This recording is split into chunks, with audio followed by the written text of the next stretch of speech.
I would like to call to order the York County Regular School Board meeting for March 22nd, 2021. We're now heading into the first week of spring and beginning to see some warm weather. Today in particular was beautiful. We appreciate everyone working together as we continue to move forward with our return to school plan. With just a couple of weeks before spring break, we are all finishing up tasks and making plans for time away from the normal routine. I would like to mention that in addition to our YCSD TV channels, our meeting is being broadcast live on YouTube, and I would like to read the mission statement of YCSD. The mission of the York County School Division is to engage all students in acquiring the skills and knowledge needed to make productive contributions in the world. Per governor's orders, individuals must remain masked when indoors and within the presence of others. However, that masked mandate includes the provision to remove masks when communicating with individuals who may be hard of hearing. To ensure that our closed captioning is able to accurately capture our presenters' comments, staff will remove their masks at the podium as we have the additional barrier in place. Next, I'm going to share some information about our pledge leader, Jason Kramer, who is a first grade student at Grafton Bethel Elementary. We are pleased to select Jason Kramer as our pledge leader. Jason is a hard worker in his class and a student that demonstrates excellent citizenship every single day. His strengths are showing kindness to his classmates and teachers, being respectful and courteous, and always quietly going out of his way to help those in need. This year is unlike any other in so many ways. The children have had many unknown obstacles to overcome, and it has been a challenge in every sense of the word. Jason has tackled every obstacle with courage and grace. When things have been difficult, instead of getting upset, he chooses to problem solve. When I look at him, I see a brave first grader that gives 100% of his effort and heart every day. He is resilient and strong. What is most impressive about this young man is his kind heart. He cares very deeply for his classmates. It is quite evident, not in what he says, but how he treats others. Jason is a role model for his peers in the sense that he leads by example. If someone needs help, he's the first to kindly offer assistance. He is never boastful or wants anything in return. All of his small, kind deeds have made a dramatic difference in our classroom atmosphere. Our class is kinder, more thoughtful, and happier because of all the wonderful strengths he brings daily, whether virtual or face-to-face. Many people set goals to change the world. This young man already has. In a time when connections and relationships are limited, he's made the biggest difference in the lives of so many. I'm so blessed and fortunate to witness the amazing things he accomplishes for himself daily. He works incredibly hard, not only to reach his full potential in first grade, but also to be a better person. His presence has brought endless happiness in our classroom, and I feel honored that I get the opportunity to teach such an incredible young man. Although I am his teacher, he has taught me many lessons in life, and I will be forever grateful. That is a wonderful write-up, Jason. Please stand as Jason leads us in our pledge.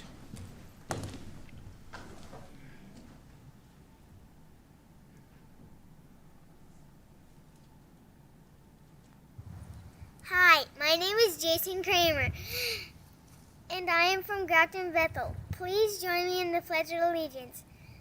I pledge allegiance to the flag of the United States of America and to the republic for which it stands, one nation, under God, indivisible, with liberty and justice for all. Bye.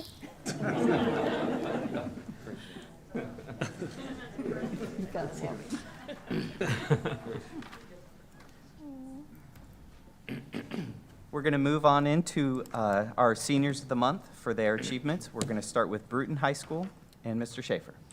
Thank you, Mr. Higginbotham. The March Senior of the Month of Bruton High School is Ryan Pattisall. Ryan is the daughter of John and Catherine Pattisall. Bruton High School is proud to acknowledge the accomplishments of Ryan Pattisall. Ryan has achieved numerous awards, including Best French 4 Student, Academic Achievement Award, AP Calculus, and the Panther Pride Award.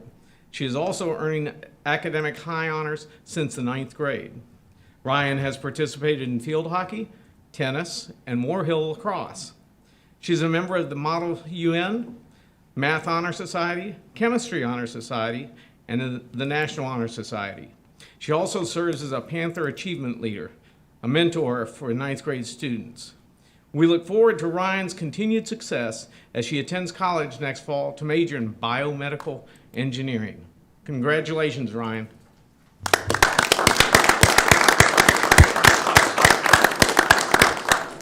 And Mr. Richardson has the Senior of the Month for Grafton High School. Thank you, Mr. Chair. And I had the pleasure of meeting Isaiah Duhart and his mom and dad, Kimberly and Casey, at Grafton High School, where we presented the award because he was in class today.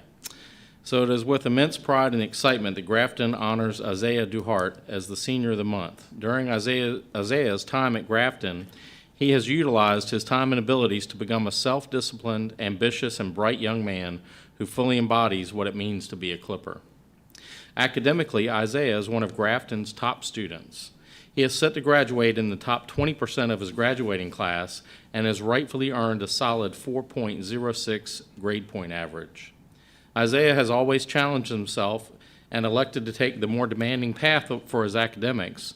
He will be graduating with 12 advanced courses completed, 9 of them being AP courses. Isaiah is an engaged student, and teachers appreciate his insightful classroom contributions and his high quality of work. Isaiah has also been recognized as a rising scholar to the Afro-academic culture, technological, and scientific Olympics. His impressive transcript and unwavering work ethic has seen both inside and outside of the classroom.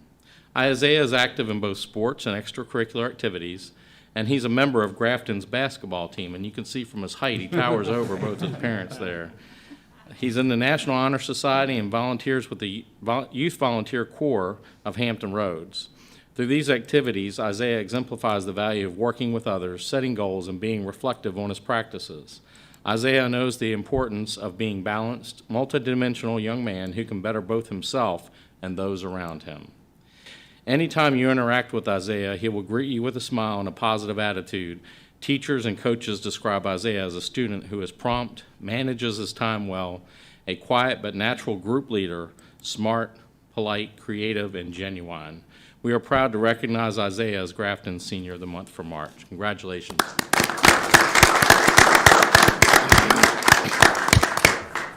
And Mr. Myatt, would you share about Tab High School Senior of the Month? Absolutely. Thank you, Mr. Chair. I'm delighted to introduce the Tab High School Senior of the Month for March, Brandon Turner. I'd also like to congratulate Brandon's parents, Rob and Jennifer Turner, who we had an opportunity to visit early this afternoon at their home there in Tab.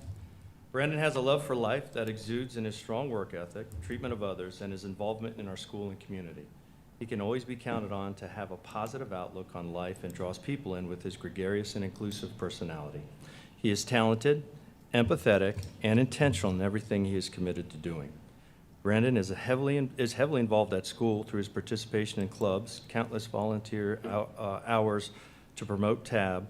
He was recently inducted into the National Honor Society, and he is a member of the Student Ambassadors, Mu Alpha Theta, and Tri-M. Due to his integrity, clear communication, and dependability, Brandon earned leadership positions in several additional clubs. He is president of Ignite, president and Virginia State vice president of Beta Club, and is the liaison of conversation for the Spanish Conversational Club. Brandon includes everyone, has creative ideas, and is passionate about being a Tab Tiger.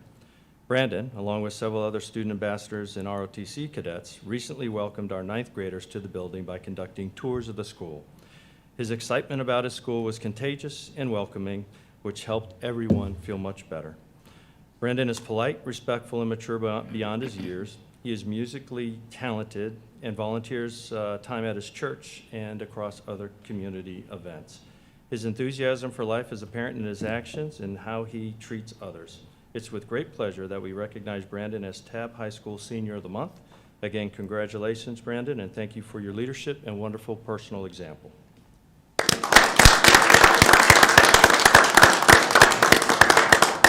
And we'll hear about York High School Senior of the Month from Mrs. Geralds. Sure, thank you, Mr. Higginbotham. I am honored to present Imani Monestein. York High School is pleased to announce Imani Monestein as our March Senior of the Month. Imani is a proud member of the Falcon family and always has a positive disposition. Imani has challenged herself academically by taking a rigorous course load each year. She also attends the Governor's School for Science and Technology and is excelling in the program. Imani has received the NAACP Award for Academic Excellence 3 times throughout her high school career. She also holds membership in the Science National Honor Society, National Honor Society, and National Honor Society of High School Scholars. Imani is a talented athlete. She has competed on the 757 swim team throughout her time in high school. Imani has also had the privilege of competing on the 2019 and 2020 All-States teams as well. At York High School, she's an active member of the Green Team and was actively involved in the Red Cross Club last year. Imani enjoys giving back to her community. She has served as a junior volunteer for the York County Parks and Recreation and James City County Parks and Recreation for the past 5 summers. Imani's been able to see the campers grow and mature each year. Imani has attended several mission trips with her church, and through her many experiences, she's learned that friends can come from the unlikeliest of places. Imani, congratulations on being recognized as the Senior of the Month for York High School.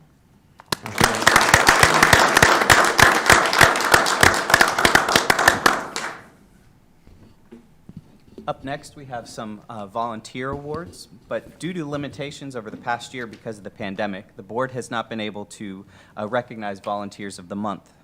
However, we have heard about the dedicated volunteers who continue to support our schools in creative ways. So we felt it was definitely time to honor some of the individuals who are serving in various ways, often behind the scenes, to help our schools, staff, and students during these challenging times.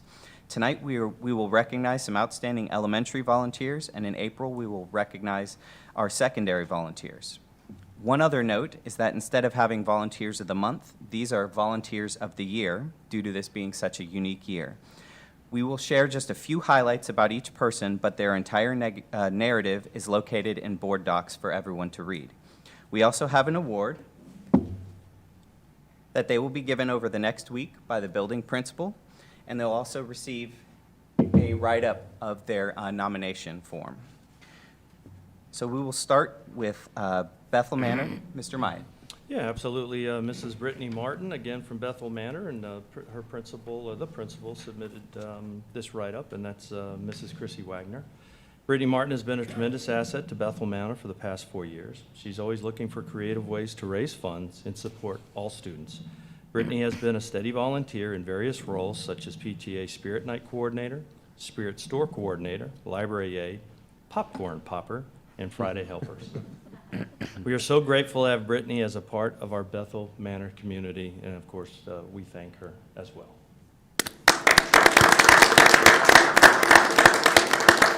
Up next, we have the Volunteer of the Year for Coventry Elementary, and it's my pleasure to recognize Miss Amanda Engelmeyer. Coventry is proud to recognize Amanda Engelmeyer as our Volunteer of the Year. She's worked closely with Coventry staff to maintain a strong sense of community during remote and hybrid learning. Amanda also coordinated our Coventry Blood Drive with the American Red Cross so that we could continue to give back to our community. Her leadership has kept the Coventry PTA strong this year, and Amanda is an essential part of our success. Congratulations, Amanda.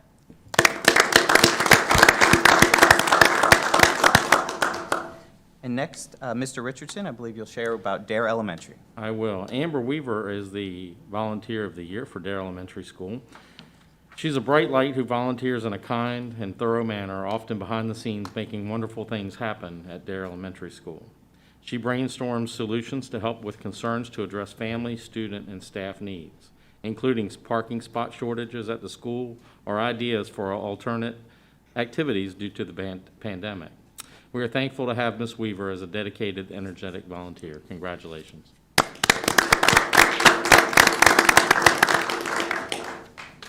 And it's my pleasure to recognize Kelly Satava, the volunteer from Grafton Bethel Elementary School. Kelly Satava is a master gardener who has volunteered to be the beautification chair for Grafton Bethel's PTA. In addition to clearing and cleaning the Grizzly Getaway, she has also recreated the kitchen garden where they grow vegetables throughout the year. Our walks through the Getaway and front entrance appearance make our school a place of pride and appreciation for those who make up our school community. We are thankful for all that you do, Kelly. Congratulations.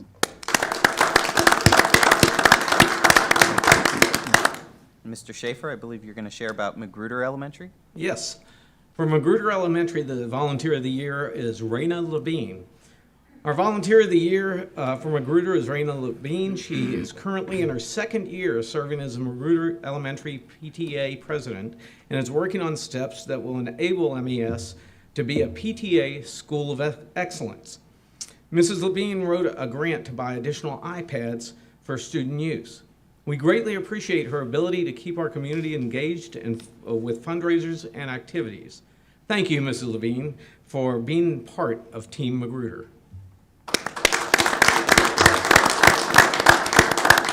And Mr. Richardson with Mount Vernon Elementary. Yes, the Volunteer of the Year for Mount Vernon Elementary is Vanna Upchurch, and she's a very active and energetic volunteer at Mount Vernon. Because sharing common materials was a challenge this year, she provided an individual set of Lego bricks and Play-Doh for each student in her children's classrooms. She serves as Mount Vernon's representative for Gifted Education Advisory Council. Ms. Upchurch embodies all of the characteristics of a Mustang, and we are so grateful for her contributions to our school and our community. Congratulations. Yes. And Seaford Elementary, Ms. Geralt. Absolutely. Ms. Diane Pitluga Irvine is passionate about making a positive difference for Seaford Elementary. She works hard to raise money for our school, whether it's selling school spirit items or preparing for bigger events.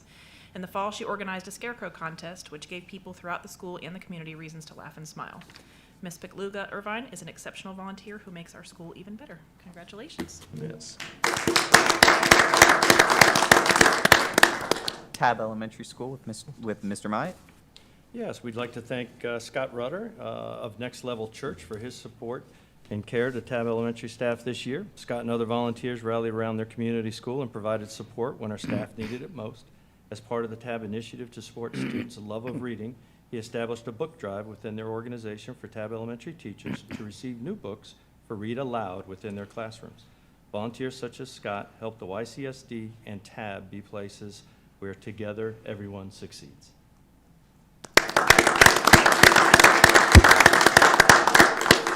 Mr. Schaefer with Waller Mill. Yes.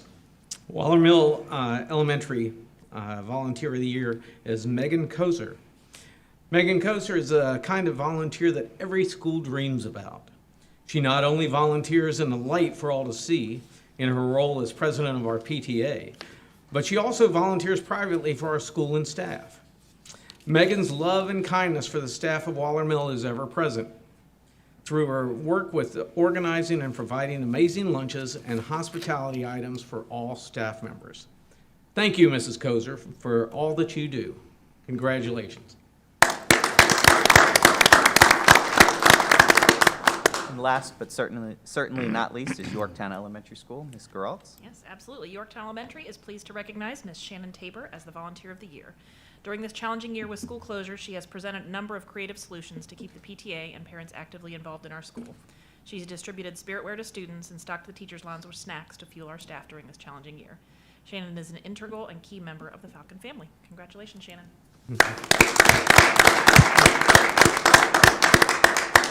One more time, I just want to thank all of the volunteers of the month and all of the volunteers who do so much to help the schools and the students and the families. Absolutely. Next on our agenda is unfinished business. Do we have any unfinished business from any of the board members? Okay, seeing none, we'll move right along to our presentations. We have two presentations. The first one is on reopening update. Dr. Shandor. Thank you, Mr. Higginbotham, and good evening, board members. This evening, Dr. Carroll, our Chief Operating Officer, is going to present what you've become used to at every one of our meetings, our reopening update. So I'll turn it over to Dr. Carroll. All right, thank you, Dr. Shandor. Chairman Higginbotham, members of the board, good to be with you here again, talking about reopening as we move further along in setting our goal of getting students in school as much as possible. So first of all, at the time of our last work session, staff had been working on next steps to further expand in-person learning, and we were looking forward to revised guidance from the VDH that would align with our planning direction. The VDH released that guidance the next day, and we completed our plans. Excuse me. On the 17th, we communicated to our stakeholders that we were now going to combine cohorts 1 and 2 for those attending in the flexible framework. For various reasons, we're splitting the start dates between March 29th and April 12th. So that first group will start this coming Monday, and the rest will start the actual week after spring break, so it's only 1 week later as far as in the school calendar.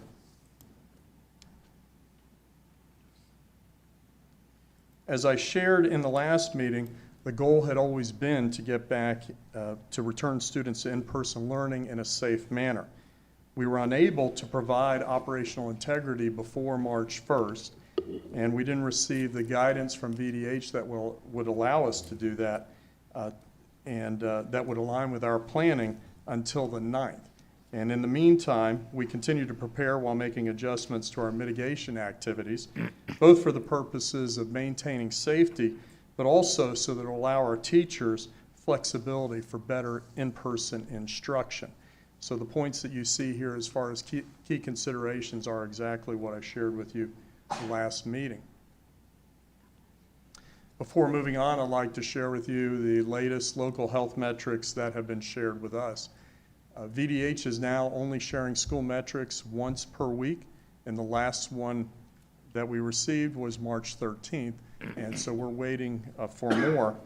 But as you can see here, and just this is taken directly from the state site, we're farthest to the right there with the new cases per 100,000 is at 141.5, and you can see because it's in the red, we are still in the higher risk for transmission category, but we're near the lower end of that. And then as far as positivity, you can see that the positivity rate of 9.6, we had actually gone down into the moderate level, and it has popped back up into substantial, but that's at 9.6. Just to give you some context on that, this is based on 7-day rates, not 14-day rates, which I've shared in the past, so the numbers may seem different. But when we look at 141 as the latest numbers that we've received, when you see the spikes there up at the top of the red area, those were as high as 414. So we are about a third of where we were. And then the positivity highest rate was at 23%. So significant reductions there. Also, when we look at our case dashboard that you can see on our website daily, we continue with the same rate of positive cases that we've had for several weeks now, and we are usually in the high single digits to low double digits, like 8 to 12 is usually where we remain.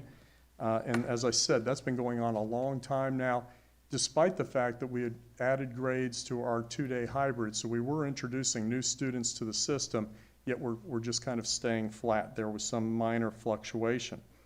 We are still at a point where we've only had 6 suspected and documented transmissions, and that goes all the way back to the last week of January. So that bodes well for us. We do have one varsity athletic team that isn't competing right now due to cases, and one grade level cohort has been in remote learning, and those will both cycle out on Wednesday and Friday this week. So when we look at the new VDH guidance, what they did was they created a decision matrix that takes the rate of community transmission, and that's at the top of this grid in different colors, and then compares it with the impact on the school as far as how the mitigation is handling transmission. And so we would be at the top row. I did not, due to space constraints, didn't put in the high impact to school because we've been far from that since we've returned in September. So when you look at that top row where it says low impact to school, that's exactly where we are. Since we are not having any transmissions now for well over 6 weeks, and we are in the just over the threshold from orange to red as far as community transmission. So this gives us some guidance for us to align to. There is flexibility, though, in the wording, and this is just what it says. That is just recommendations or guidance. But 2 points of specific interest is the minimum of a minimum of 3 to 6 feet of distance is recommended. So we have talked here before about the anticipated reduction to 3 feet. That would enable us to get from 2 days of hybrid to 4 days of having all the students in that are in the flexible format. And therefore, as we suspected, that guidance has come, and we are ready to move forward. A second point is that in the VDH guidance, it talks about maximum extent possible.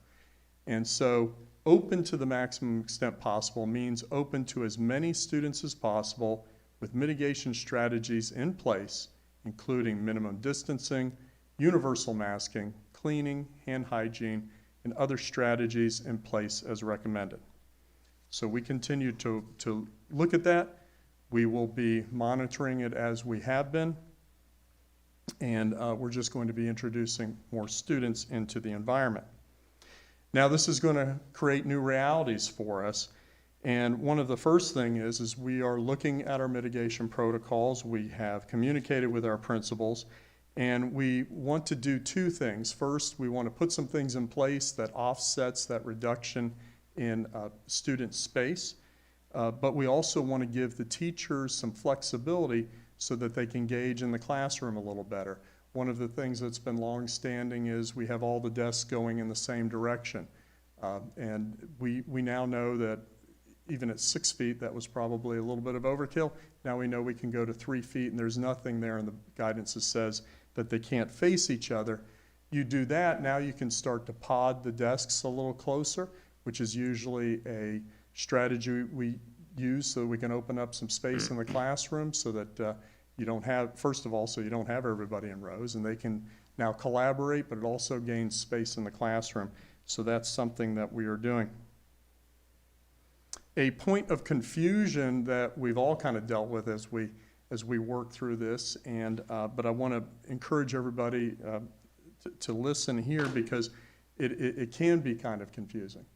Yes, we are moving the distances as low as 3 feet in order to get students in the building. But when we go to do contact tracing investigations, that guidance has not changed. So therefore, we will still be at 6 feet when we're defining close contacts. So we will inevitably have more individual quarantines as we continue to have some positive cases enter the buildings. So that will seem a little counterintuitive and seem at odds with the 3 feet. But we understand and we feel like that is an agreeable offset to the fact of getting thousands of kids into school, doubling their time in person, is worth those quarantines that we will have on an individual basis. We also will be opening up the cafeteria to half use. We're not going to be filling every chair, and we want to do this to help alleviate the space issues in the classroom because the guidance still is you should be at 6 feet when you're not masked, and so we want to be able to have that as an option for the schools that have the staffing to be able to do that. Otherwise, they'll have to look at other strategies to create distance at lunchtime. And in conclusion, I want to talk about responsibility now as we introduce more students into the environment, both for our school community and the community at large. We will still need our families to follow strict mitigation practices, both in their conduct in the community, but also every morning to make sure they do those daily health screenings to make sure we do everything we can to keep positive students from entering the environment. Secondly, we renew our previous encouragement for parents to carpool with the same students. So basically you're creating pods. And maybe you share, 2 drivers in a family or 3 drivers between 3 families, and the same students are in the car. So we limit the ability to spread in case of a positive, but traffic is going to increase around our schools at arrival and dismissal. And the more we can get our families to carpool, that's really going to help with the inconvenience that's going to surround those times for our families. So it's just really in the end, in their best interest to do so. So we hope they heed that. And then the last thing is it comes down to what we've been talking about since last September.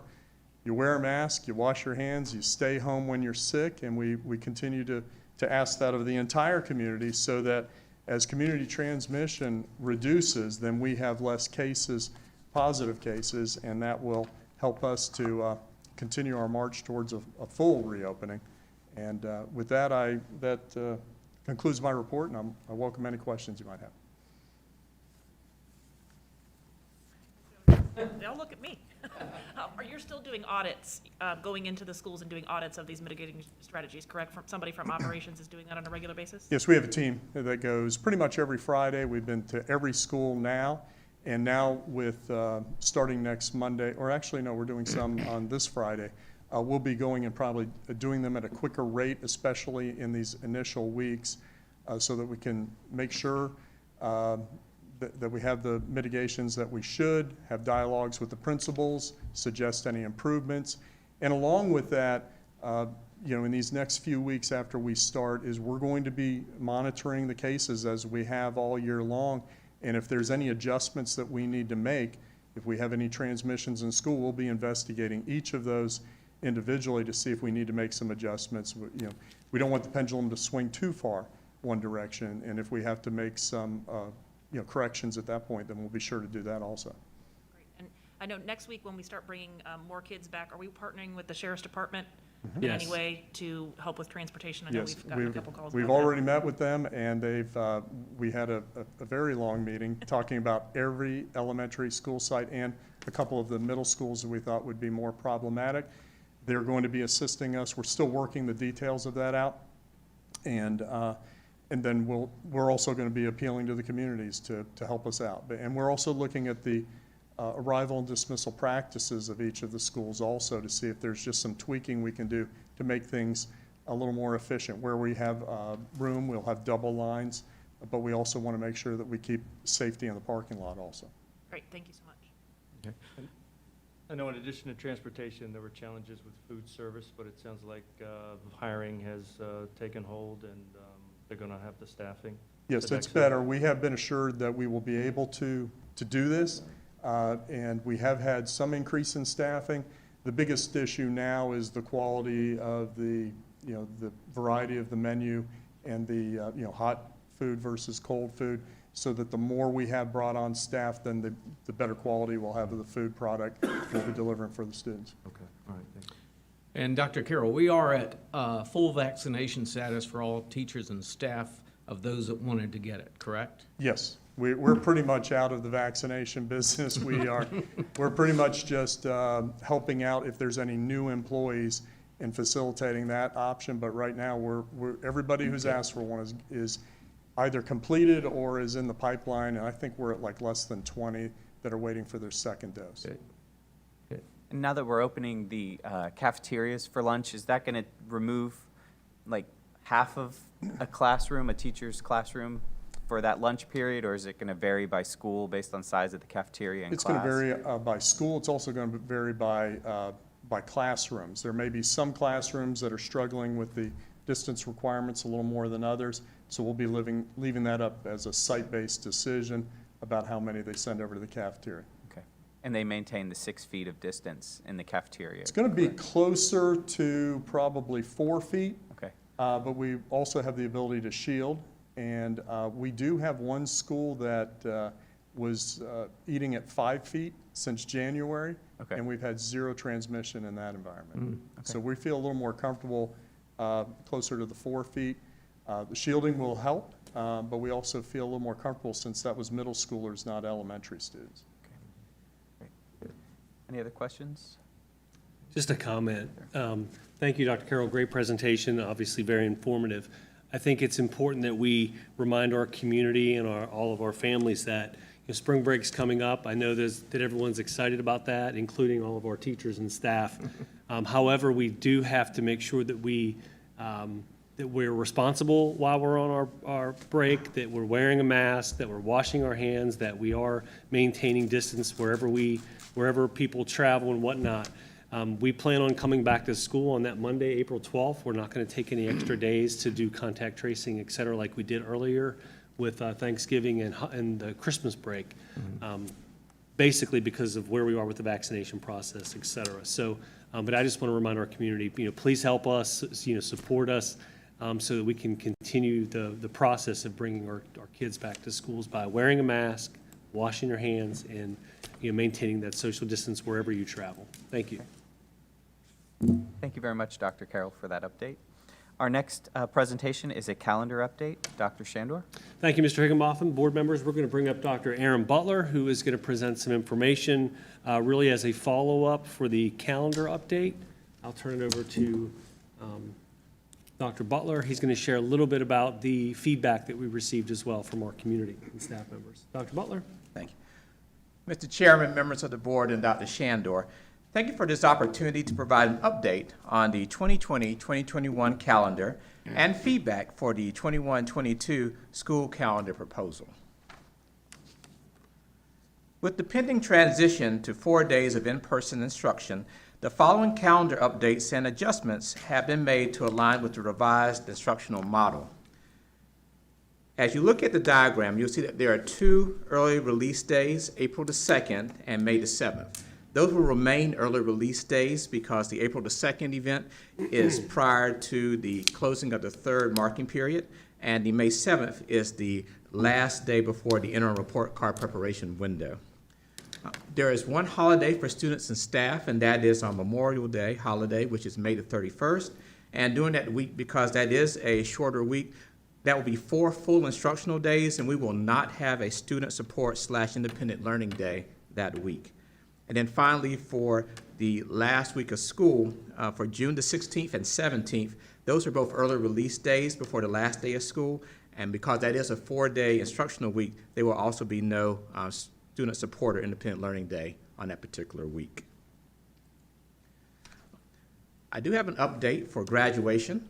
So last school year, the board approved a school calendar with June the 18th designated as graduation day. Division level staff have been monitoring and discussing options since October on possible locations and formats for graduation. On last Thursday, the governor's office released guidance concerning parameters for graduation ceremonies. With the new guidance, we have been contacting local colleges and universities as well as other venues to determine if they are open to hosting our division for graduation services. We have a work group formed and begin reviewing and discussing the possible format for graduation. We know that senior families are anticipating this information, and we're hoping to make an announcement following spring break. So again, we do have a work group of several stakeholders, as student representatives, parents, school board staff, and school-based staff as well. I will now pause to take questions before I transition into the 2021-2022 school division calendar proposal. As part of the graduation work group, do we intend to do a community survey or a survey of our families and parents? I We don't did think that we- last year. I don't think Yeah. we've ever done it for graduation. Yeah, we did. I think last year. Yeah, Because last it was year. so different. So different, and yeah, I'm making the assumption that we're going to have multiple plans. Yeah, I think what we'll do is we'll let Dr. Butler work with the stakeholder group, just like we did last year. They'll come up with multiple options. I think initially, before we got this guidance last Thursday, I think much of the division staff and some of our principals were thinking about the graduation we did last year, which was the drive-in option, or having it outside at Bailey Field or, the pit at Bruton or wherever we were going to have it. Now that we've received this guidance and they've expanded the number of spectators that can come to it, that's going to take a little more work. So part of the struggle with getting the date out there is finding and nailing down a location. So as Dr. Butler continues to do that and gets that feedback from the families, really you're going to be down to a few options, right? You're going to either going to have a site at a university using a larger stadium or whatnot, or the fallback would be Bailey Field or a parking lot situation. If you do commit to doing it outside, then you have to have a rain plan as well. So it is sort of complicated, but at the end of the day, you're going to have 2 or 3 pretty simple options for where you're at with the amount of people who will be permitted. But wasn't it for the indoor, the maximum number we could have would be 500? Yes, so the way that the governor's guidance is provided, it is 30% of the lowest occupancy or 500, whichever number is less. And when we are seeking guidance, I believe that does include the graduating students. But if it does not include it, it still would only be 500 guests. So it would work for Bruton, wouldn't work for anywhere else. Right. Yeah. Correct. That's correct. Yeah, that's a great point. When is your first committee meeting, Dr. Butler? We have it next week as our first Okay. committee meeting. So hopefully we'll receive some information back from the venues that we've contacted, so he can share that with the group, and then we can bring a recommendation, at least for dates, to nail those down, because we know, graduation is such an important date for our kids and for our families, that the earlier that we can get those dates, the better. Okay. I will transition now to feedback for the 2021-2022 division calendar proposal. Following the calendar presentation on March the 6th, we received approximately 525 comments on the 2021-2022 calendar proposal. About half of the responses supported maintaining a post-Labor Day start, half supported a pre-Labor Day start, either this upcoming school year or waiting until the 2022-2023 school year. A small portion of respondents had no preference. In the comments, it is important to note that since the division does not limit responses with features such as IP addresses, it is possible that individuals could have responded more than once, either intentionally or accidentally. We occasionally see evidence of this, in this phenomenon occurring, for we see individual responses happen within seconds of each other. But looking at the comments, they were grouped into certain category overarching themes. So for the post-Labor Day calendar comments, several of the comments were that there were planned vacations the week prior to Labor Day, and that was from both staff and from families.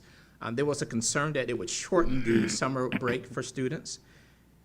And then some of the comments responded around after a stressful year, they did not believe this was the appropriate time to make such a change to the calendar.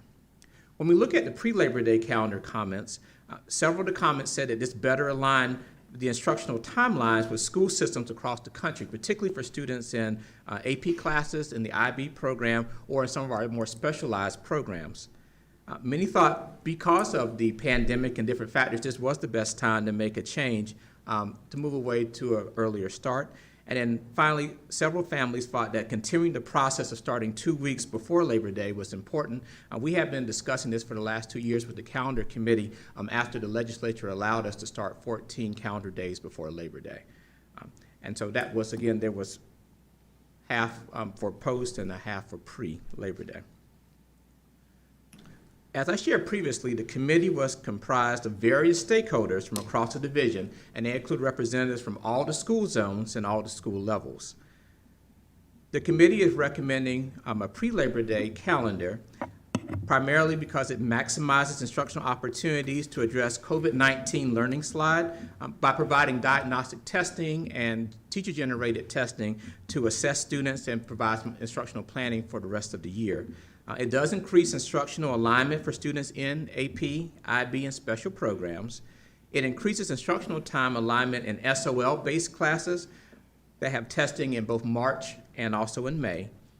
And then some of our neighboring school divisions have already adopted a pre-Labor Day calendar. Just recently, Williamsburg, James City County School Board did adopt the pre-Labor Day calendar last week. And other school divisions in our area are also having the same discussion.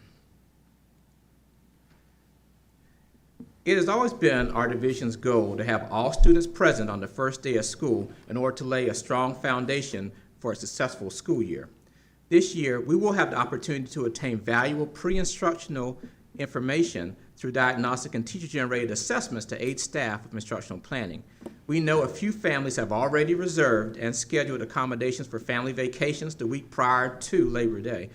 We have provisions in the York County School Division attendance policy for these families to work with their building principal on a prearranged absence in these isolated and few cases. We also have provisions to work with staff members that may have scheduled activities during the pre-service work week timeframe. And then finally, we have been in communication with York County Parks and Rec concerning the possibility of an earlier school start time so that it will not conflict with any of their regularly scheduled programs. And we also will reach out to other community partners to make sure that this information is shared so they also can minimize conflict with their programs as well. Again, thank you for this opportunity to provide this update and feedback on the 2021-2022 calendar proposal. I'm available for questions if there are any. Go ahead. I have a comment and a question. So when my kids were in school, we took our vacation the week before the Labor Day, and I know that's going to be certainly a concern for some families, so I appreciate that we're looking at that we can make some accommodations for this year for those families, and it'll work out. I think everything that you've presented are all positives for the change. Shortened summer, we do 180 days. Wherever you do it, you do it. Well, I also think, excuse me, Mr. Richardson, Dr. Butler, doesn't the calendar change every 6 to 7 years make our summer shorter anyway? Does that make sense? Right. Yes. Yes, Yeah. sir. Yeah, so depending on when Labor Day falls, if it's earlier in September, then it changes the length of time for summer. But when it falls later, like in this situation for this year, it compresses the summer window as well, so. Right, so I mean, I do appreciate that's the big concern I had, was vacations that families had scheduled, because this is March, you know. A lot of people schedule vacations sometimes 2 years in advance. But I think it's also important to get information out if this is the way that we're going to start pre-Labor Day 1 week, that we may be looking at 2 weeks the following year, to make sure we get that information out to families for vacation schedules, because I think that was the number one for the against, starting early, as long as we get that information out. But I appreciate all your work on that. It's been great, and I appreciate all the people that were on the committee, the stakeholders, the parents, the teachers, and everyone involved, so thank you. I also appreciate you sending us the responses to the survey. I know I Yeah. read them all.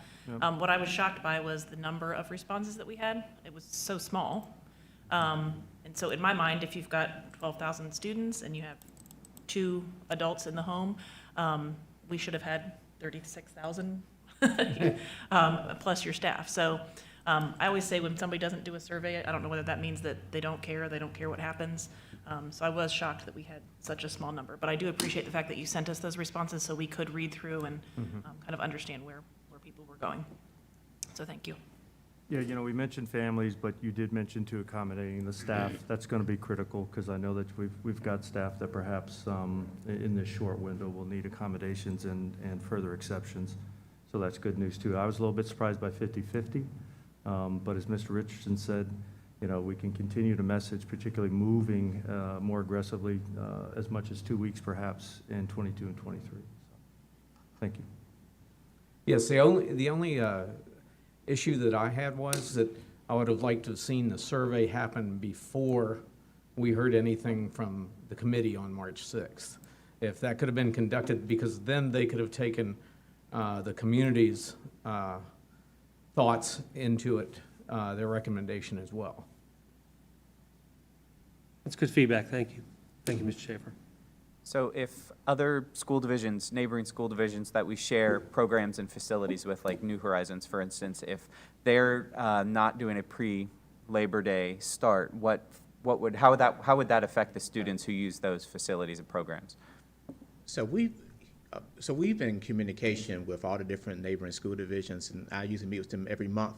And so what we've been doing is looking at our calendars and comparing what-if scenarios. So even if they do not start pre-Labor Day, because of the way we align things this year, it was a very small change. All the major breaks all aligned, so regardless if we did a post or a pre, winter break is still that 2 weeks for that's all of our divisions.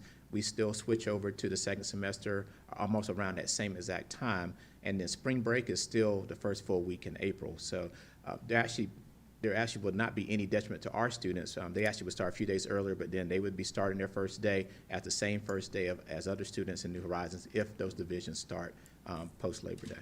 Okay, thank you. Any other questions? Just one more question. Because we're such a high military community, once we make a change with our calendar, if anything happens, do we communicate with the military liaisons on bases right away, or do we post it and assume that those people will? It's funny you say that. She's actually here tonight, so we'll get to her in a minute. But yes, yes, we do communicate with Tammy, absolutely. And we do try to also communicate with all our partners as well, like Boys and Girls Club, champion all the different programs that we work with and agencies. So, yes, Parks and Rec, yeah. Parks and Rec. And what is the recommendation from the calendar committee for 2020, 2021, 2022? I'm sorry, Mr. Higginbotham. Do we have a We recommendation? do, the recommendation is the pre-Labor Day start. Okay, What was presented on March 6th? Correct. Yes. okay. So essentially, we would come to school, I believe it's April 30th, Monday through Thursday. By law, we have to have that Friday off. And then we obviously have Monday off for Labor Day, and then is it students coming back on That's that right. Tuesday? Yes, sir. August 30th? Not April. What did I say? You said April, but Yeah. we knew where your mind was. August, yeah. Thank you.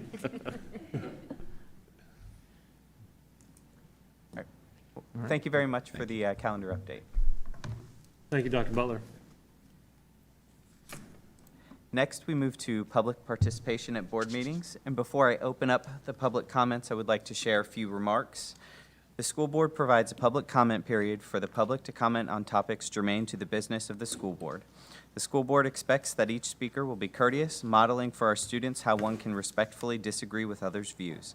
We ask that speakers address their comments to the entire school board and not one individual board member, superintendent, staff member, or audience. Speakers will present their comments from the podium, and each speaker may speak up to 3 minutes. A timer is visible to speakers from the podium, and speakers should conclude their remarks when the red light comes on. The timer will begin after you state your name and address. We are practicing social distancing this evening, and we continue to implement the following safety measures. We are providing individual sign-up sheets and pens for each speaker. We clean the podium after each speaker, and we ask that you speak loudly as the safety shield may muffle your voice. I would now like to open up the public participation for comments from citizens. We have one person signed up, Dalila Johnson. If you can please come up.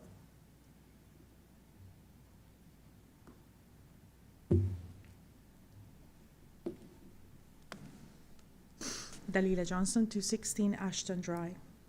First, on behalf of the York Education Association, I want to thank Mr. Higginbotham and Ms. Garrett for meeting with us. We are so grateful for you, your time, and the perspective you bring to this board. We especially want to thank you for considering educators' perspective when making your decisions. Our meeting was very productive, and it demonstrated how much we have in common, and that supporting our students is our common goal. I would also like to take the opportunity to thank our County Board of Supervisors, Mr. Neil Morgan, Dr. Shandor, the school board, staff, the volunteers, and everyone else who worked diligently arranging and scheduling the COVID vaccines for all the educators, substitutes, and staff that wanted one. We know it was a monumental task. I am very thankful to have had my 2 doses. Today, I want to talk about the 2021-2022 YCSD budget. We appreciate the YCSD was able to find a way to keep all staff employed and that no one was furloughed during the pandemic. But as we move forward, I want to speak about the future and the desperate need to restore at least 2 steps for educators who have paid a significant financial price to the previous frozen staff for too long. For those listening at home and that do not understand what this means, I want to offer an example. When a qualified teacher applies for a job in York County and the principal forwards the name to HR department for an offer, the candidate will hear the following: "Congratulations, we want you to come to work for us, but you have to give up 3 steps in your salary. You will not be recognized for 3 years of your experience. You have 10 verified qualified years as a teacher, and you will keep the 10 years credit, but YCSD can only pay you as a 7-year teacher because every other teacher in the division is working under the same conditions, 3 steps below their qualified, verified, and entitled experience step level." This is incredibly hard, not just for YCSD, to attract and hire new qualified applicants, but it's demoralizing for teachers. We see other divisions receiving the full 5% and keeping up with their steps. We understand the school board want to balance the budget and consider all expenses. I just also want to remind this board that teachers are being asked to step up and do more, not just during COVID, but every day.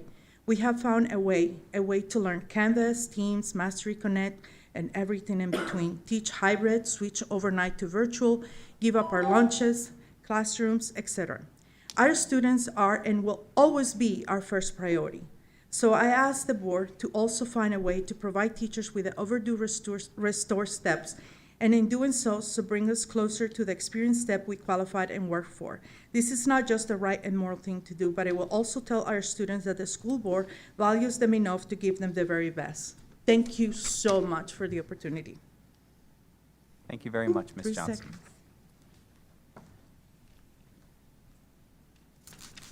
That is the only person we have signed up for public comment.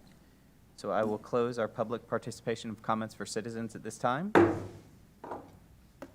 And we move on to matters by board members. We'll start with Ms. Geralds.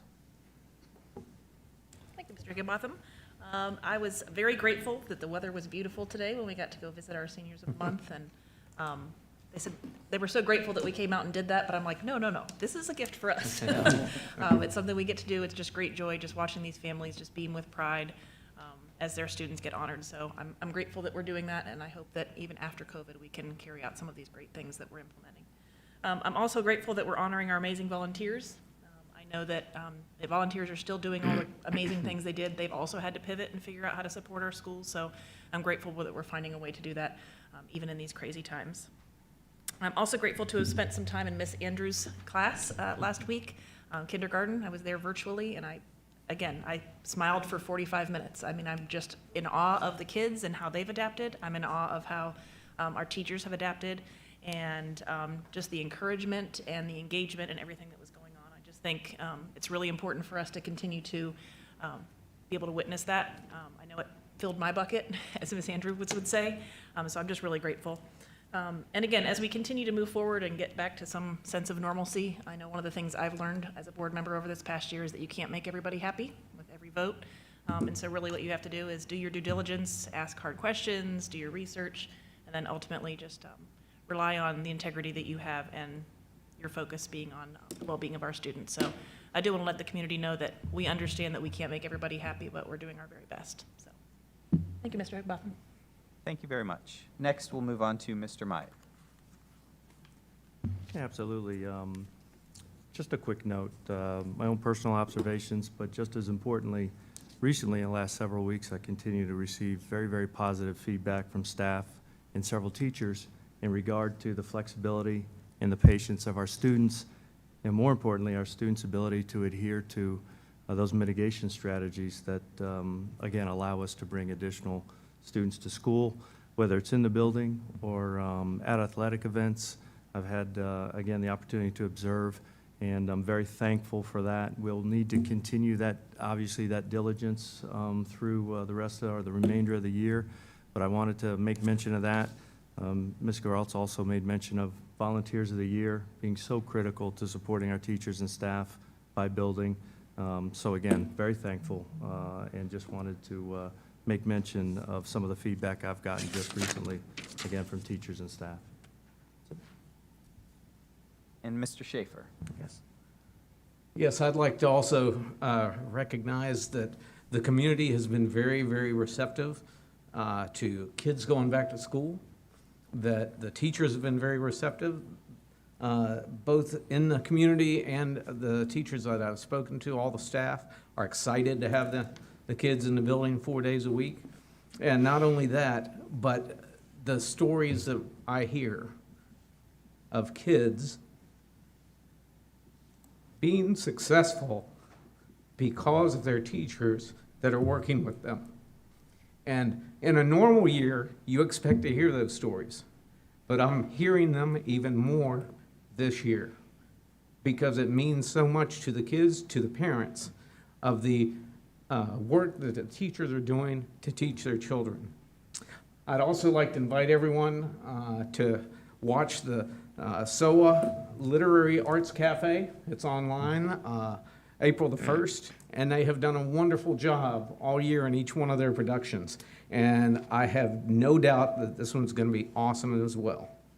So I'd like to just thank the community, thank our staff, thank everyone that volunteered to give the vaccines.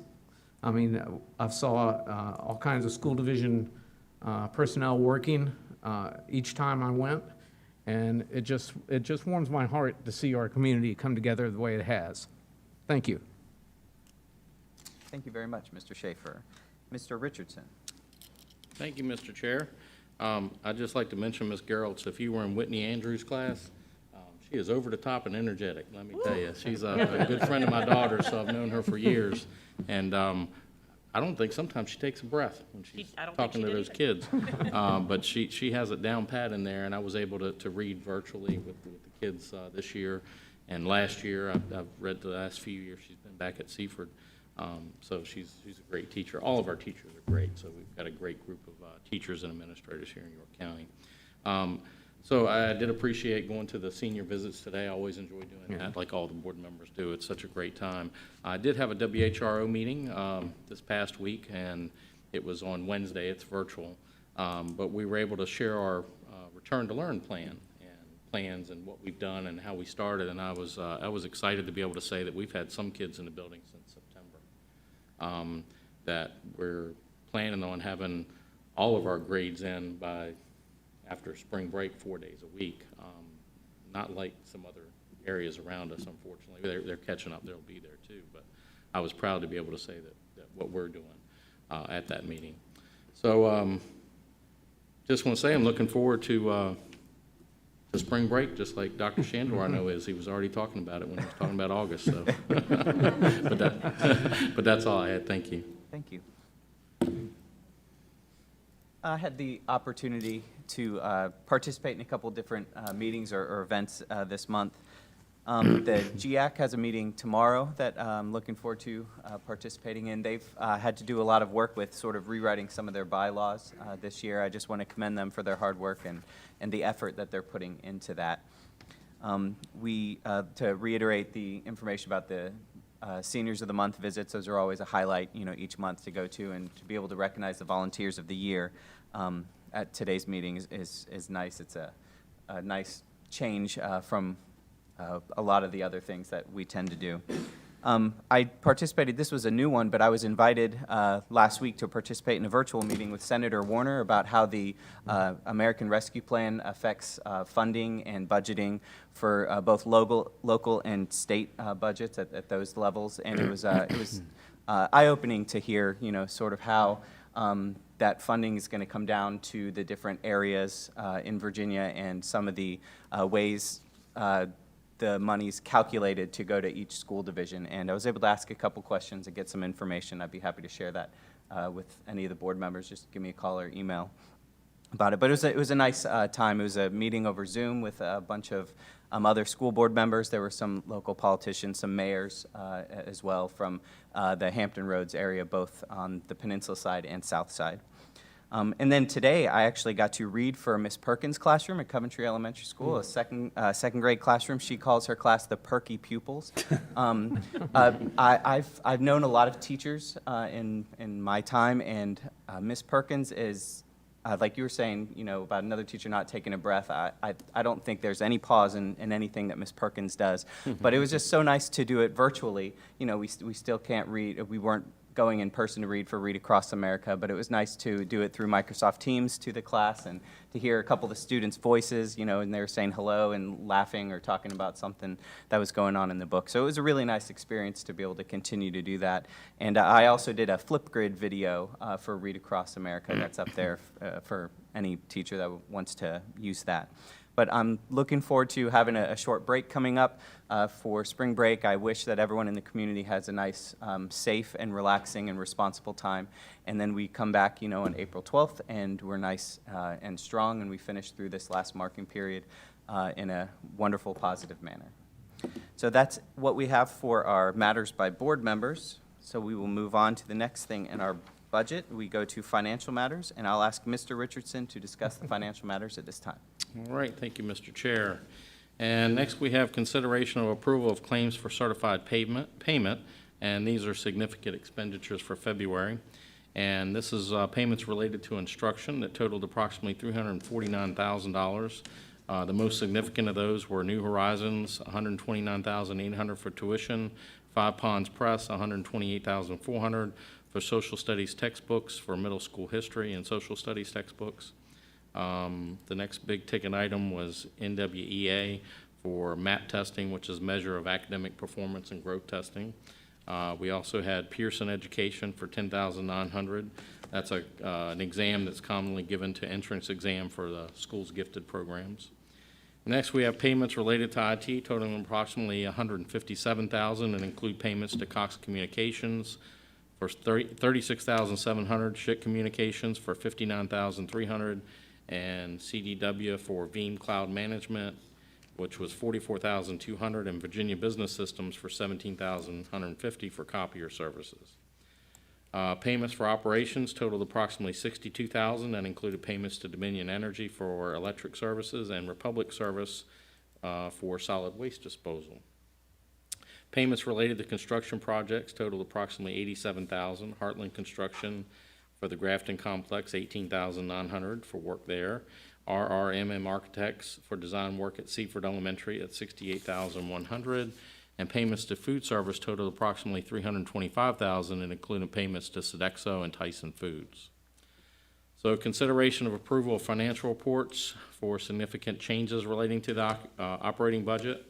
The state revenue for February 21 is up by $2.8 million from February of 2020.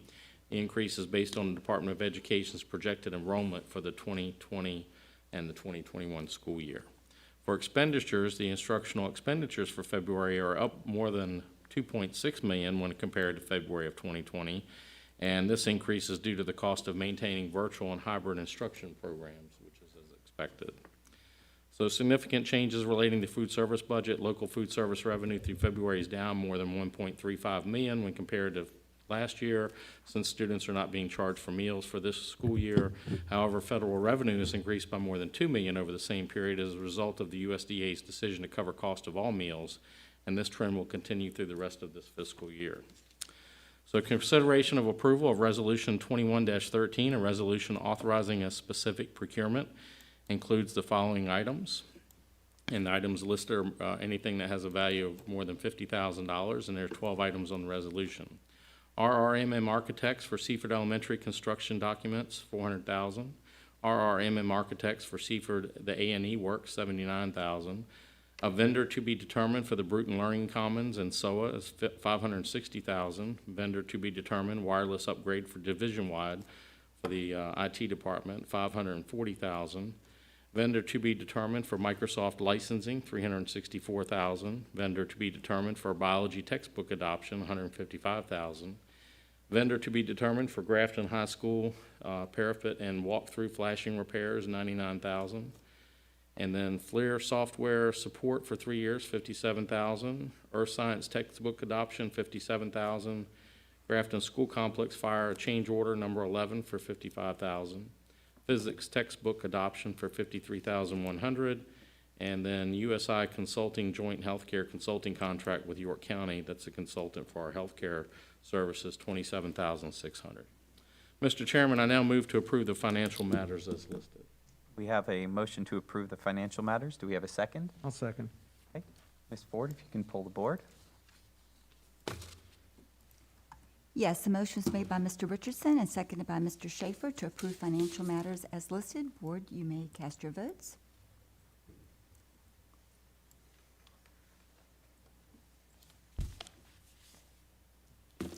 The motion passed 5-0. Thank you very much.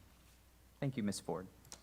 Next on our agenda is our consent calendar, and we've had the opportunity to go over all of these items in our consent calendar, but I'll briefly go over what we are soon to be voting on. The approval of personnel actions, approval of minutes from a special meeting and work session on February 8th, 2021, and a regular meeting on February 22nd, 2021, approval of donations in the amount of $900, approval of instructional materials, material adoption for 9th through 12th grade earth science, biology, and physics, approval of the 2021-2022 annual plan for the Title VI-B federal funding, and approval of the 2021-2022 calendar. Do we have a motion to approve the consent calendar as listed? I move we approve the consent calendar as listed. I second that. Okay, we have a motion to approve the consent calendars listed in a second. Ms. Ford? Yes, the motion is made by Mrs. Geraltz and seconded by Mr. Richardson to approve the consent calendar as listed, and you may cast your votes.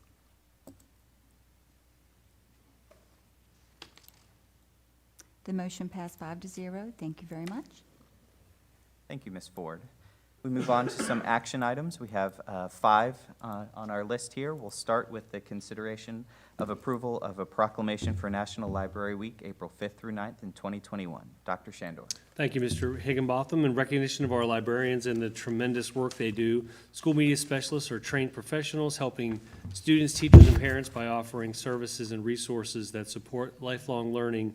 And we appreciate and value all the work of our dedicated school librarians, that all they do for us on a daily basis. Thank you. We need a motion and a second to approve the proclamation for National Library Week, April 5th through 9th, 2021. I move we approve the proclamation for National Library Week, April 5th through 9th, 2021. I'll second. Ms. Ford? Yes, the motion was made by Mr. Myatt and seconded by Mr. Schaefer to approve the proclamation. You may cast your votes.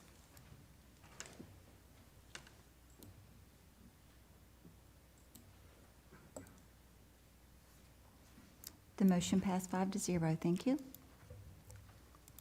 Next, we have a consideration of approval of a proclamation for National Volunteer Week, April 19th through 23rd, 2021. Dr. Shandor. Thank you, Mr. Higginbotham. I want to take this time to personally recognize and thank the countless volunteers, parents, and community members who support our school, staff, and all of our students.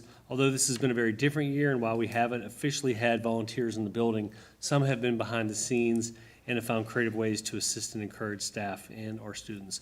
Our volunteers are vital partners in our success. We heard earlier this evening about the many amazing ways they contribute to the success of all of our students, so thank you again to all of our volunteers. So we need a motion to approve and a second for the proclamation for National Volunteer Week. I move that we approve the proclamation for National Volunteer Week, 19th through 23rd. I'll Second. second. Mr. Myatt. Mr. Myatt. Okay, a motion was made by Mrs. Geralds and seconded by Mr. Myatt to approve the proclamation for National Volunteer Week. You may cast your votes.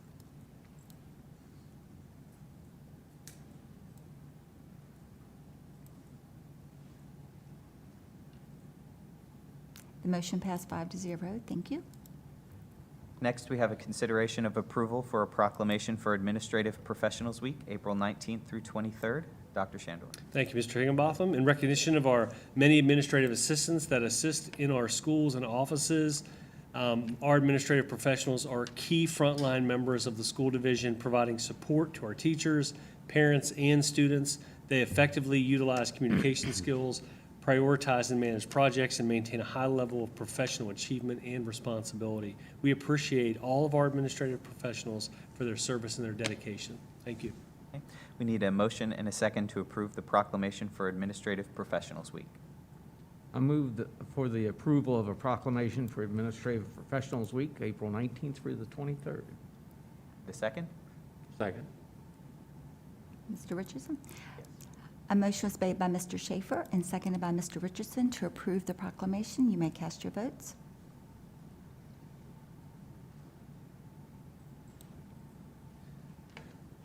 The motion passed 5-0. Thank you very much. Next, we are moving on to the consideration of approval of a proclamation for the month of the military child in April 2021. Dr. Shandor. Thank you, Mr. Richardson. Before I share information about the proclamation, I want to recognize Ms. Tammy Edwards. She is here this evening. If you'll please stand, Tammy. We can give Tammy a big round of applause.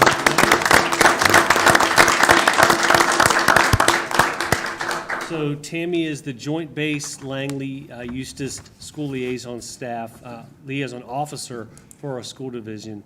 Many of us in the room obviously know and work very closely with her, and she's a wonderful support for the school system in supporting our military families. So Ms. Edwards works tirelessly to partner with us, our families, and our local military installations to ensure our military students and families have a positive educational experience. We thank you so much, Tammy, for all of your work, and we appreciate you being here with us this evening. So now I'll share some information and highlights from the proclamation. April is the month of the military child, a special month to recognize and pay tribute to military families and their children for the daily sacrifices made and for their commitment, courage, and unconditional support of our armed forces. And Wednesday, April 21, is designed as National Purple Up Day for all school personnel and students to wear purple in honor of military children, in particular the students of the York County School Division, which has the highest concentration of military children in Virginia. The Commonwealth of Virginia is proud to be home to more than 80,000 children whose parents serve in the military and are stationed in Virginia. I know we have, I think Ms. Parr sent out an email earlier to all of our school board office staff, so we'll be purpling up on April 21st. Yeah. Thank you. We need a motion and a second to approve the proclamation for the month of the military child for April 2021. Mr. Higginbotham, it's my pleasure to approve recommend the proclamation for the month of the military child for the month of April 2021. A second? I'll second. A motion is made by Mr. Richardson and seconded by Mr. Schaefer to approve the proclamation for Military Child Month, and you may cast your votes.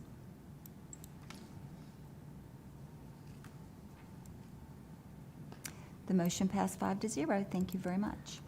Our next action item is consideration of approval of Resolution 21-14, a resolution approving the proposed fiscal year 2022 operating budget and the fiscal year 2021 expected budget. Dr. Shandor. Thank you, Mr. Higginbotham, and good evening again, board members. So we began the budget process way back in October. It's been a real easy year for everybody, so I'm glad we're finally to the point of bringing this forward to you for your vote this evening.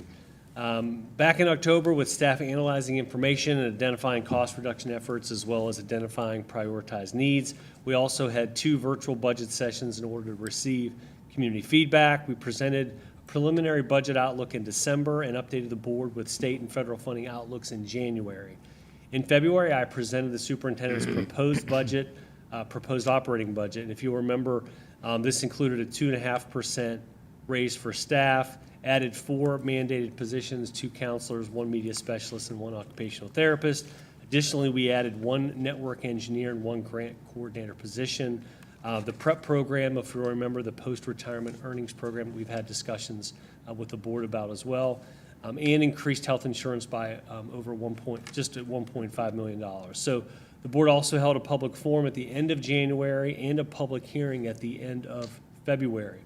At our work session on March 8th, Mr. Bowen updated the board regarding an increase of approximately $2.18 million, which is the difference between the governor's proposed budget and the General Assembly's adopted budget. Several changes were made to my proposed budget. The General Assembly made a change to the standards of quality, which required YCSD to add 7 student support positions. So there was 2 social workers, 2 psychologists, 1 behavior analyst, and 2 assistant behavior analyst positions. The raise was also increased from 2.5% to 5% based on the following: that employees will receive a 3% increase July 1 and a 2% increase on December 1. Also, an additional $50 was shifted to the employee cost of health insurance that was originally proposed in February. So the cost will not exceed the market average, if you recall, in any category. And if you remember, they all went up $50 except for employee only, which only went up to $85, if you recall when we did that presentation. This evening, the school board is considering approving their recommended proposed budget for FY22. Will be transmitted to the Board of Supervisors for their consideration. Any final budget actions necessary to present a balanced operating budget will be presented to the school board once the county has completed their budget process. I do want to thank Mr. Bowen and all of the people in finance and all of their hard work throughout this process. Also, our other cabinet members, executive staff members, directors, principals, and everyone else for their attention to detail in prioritizing student needs. Finally, I want to thank all of our other staff members and our community members who've shared their feedback with me and with our board members moving forward. So that concludes my comments related to the budget. Okay. Thank you. We need a motion and a second to approve Resolution 21-14, approving the proposed fiscal year 2022 operating budget and the fiscal year 2021 expected budget. I move we approve the Resolution 21-14, resolution approving the proposed fiscal year 2022 operating budget and the fiscal year 2021 expected budget. A second.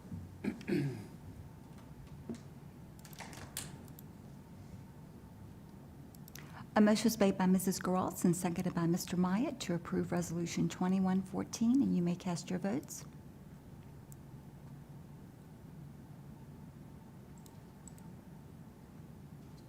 The motion passed 5-0. Thank you very much. Thank you very much, Ms. Ford. Moving on to our policy. We do not have anything for discussion for this month, so we'll go on to our policy first readings. And policy first reading is Section B, School Board Policy and Governance. Dr. Shandor. Yeah, Mr. Higginbotham, board members, there have been no changes since last month. Okay. We also do not have anything for policy second reading, which will take us to the report of the superintendent. Dr. Shandor. Thank you, Mr. Higginbotham. We will keep it short and sweet tonight. Just three really quick things. First, I want to congratulate all the volunteers of the year for elementary that we celebrated tonight. It goes without saying how much we appreciate all their dedication to the school system and the impact that they're having on the students. We look forward to next month celebrating our secondary schools volunteers. Also, we are excited to, continue working on getting our students back into the classroom. I can't commend Dr. Carroll, all of our cabinet members, Ms. Skinner, Mr. Bowen, Dr. Vladu, Catherine Goff, Ms. Parr, Dr. Butler, everyone else, Dr. Wright, Ms. Siders, everyone else in the room. Our team has worked tirelessly through this year to problem solve, for getting kids meals, for providing transportation, to keeping staff members safe in the schools. We've toured the schools, we've been in classrooms. I can't say how proud I am of this group of people and how lucky I am to work with them every day. So, our community's we've asked our community to be flexible with us. We've been flexible with them. So we're looking forward to bringing back students on the 29th as well as April 12th. And then from that point, we're going to continue to assess like we have all year, to continuing to improve the conditions for our kids in our schools. And can't thank our teachers enough. I mean, they've worked extremely hard, just like everyone else in the school division, to make things happen for them. And I think the best part of tonight's meeting for me was watching Mr. Schaefer almost break down over talking about how hard our teachers are working and how much they're doing for kids, and what a special moment that is for dealing with the pandemic and just seeing that hard work. And we're lucky, staff members, we get to see that every day. So as board members, as you're touring the schools, it's pretty special to see that happen and hear about that. So I certainly want to thank all of them. And last but not least, since I can't get April out of my mind for some reason this evening, I want to wish everyone a restful and safe spring break. Again, wear a mask. Please be safe and keep your distance from folks so we can finish this school year strong. Thank you. This concludes the superintendent's report. Thank you. And if everyone will just indulge me real quick second, I meant to mention it during the board matters section, but March is Music in Our Schools Month, so I just wanted to give a quick shout out to all the music teachers from elementary through high school for everything they've done to adapt, especially this year, their curriculum to the COVID pandemic world. But as a reminder, we will not have a work session during April, so we will see you back here at your call on Monday, April 26th for our regular meeting. Thank you and have a safe and relaxing spring break. We have 2 closed sessions that we are in need of, so we need a board member to make a motion to take us into our first closed session regarding disposition of school property. Could we please have a motion? Mr. Chair, I move that the York County School Board convene in a closed session pursuant to Virginia Code 2.2-3711A3 and A8 of the Virginia Freedom of Information Act for consultation with legal counsel regarding legal advice regarding a discussion or consideration of the disposition of a portion of school board property located near 185 East Rochambeau Drive, Williamsburg, Virginia 23185, where discussion in an open meeting would adversely affect the bargaining position or negotiating strategy of the public body. A second. Okay. Ms. Ford, we have a motion and a second. Yes, the motion was made by Mr. Richardson and seconded by Mr. Maya for the school board to meet in closed session, and you may cast your votes.